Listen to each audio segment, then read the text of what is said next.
শ্রমিক সংকটে হবিগঞ্জে ব্যাহত হচ্ছে বোরো আবাদ। অতিরিক্ত টাকা দিয়েও মিলছে না প্রয়োজনীয় শ্রমিক। এছাড়া সার এবং তেলের দাম বেড়ে যাওয়া হতাশ কৃষক। এদিকে প্রযুক্তির ব্যবহার হওয়ায় বোরো রোপণে সমস্যা দেখছে না কৃষি বিভাগ। হবিগঞ্জ প্রতিনিধি মোহাম্মদ নুরুদ্দিনের রিপোর্ট, জানাচ্ছেন কিরণ মোস্তফা। হবিগঞ্জের বানিয়াচং ও নবীগঞ্জে পুরোদমে চলছে বোরো রোপণ।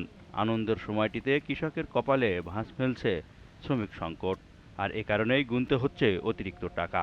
কামলা খাজলা পাইতেছি না, এর জন্য আমরা লেট হইতেছি, সময় যেতেছে গা। কামলার দাম বেশি, কামলা পাই না, 600-700 টাকা লাগে এখন একটা কামলার লাগি। তো এক পর্দা লাগিয়েছি কেন 2000 টাকা দিয়ে। মজুরি খরচের পাশাপাশি সার ও তেলের দাম বেড়ে যাওয়ায় হতাশ কৃষকরা। পয়সা হারণ মানুষের গরিব গুড়া সার দিতে পারতেছে না জমিনের মধ্যে। জ্বর তুফানে যদি না পায় তাহলে আমাদের মনে করেন পুরো ধানটা খুব ভালো হবে। এবারে খুব সংখ্যা কম, আর এই জমিন বালা করি আমরা ধানও হারতে পারি না। তবে কৃষি বিভাগ বলছে প্রযুক্তি ব্যবহার হওয়ায় বোরো রোপণে সমস্যা হবে না। এই মুহূর্তে আমাদের মাঠে কোনো শ্রমিকের কোনো সংকট নেই। যন্ত্র দিয়েও আমরা ধান লাগাচ্ছি, ট্রান্সপ্লান্টের মাধ্যমে ধান লাগানো হচ্ছে।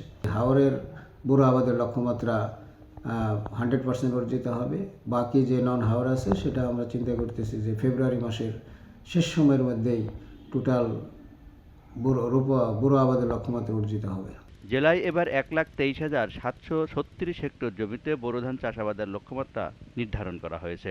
আবহাওয়া অনুকূলে থাকলে এবারও বাম্পার ফলনের আশা কৃষি বিভাগের। কিরণ মোস্তফা, জিটিভি নিউজ।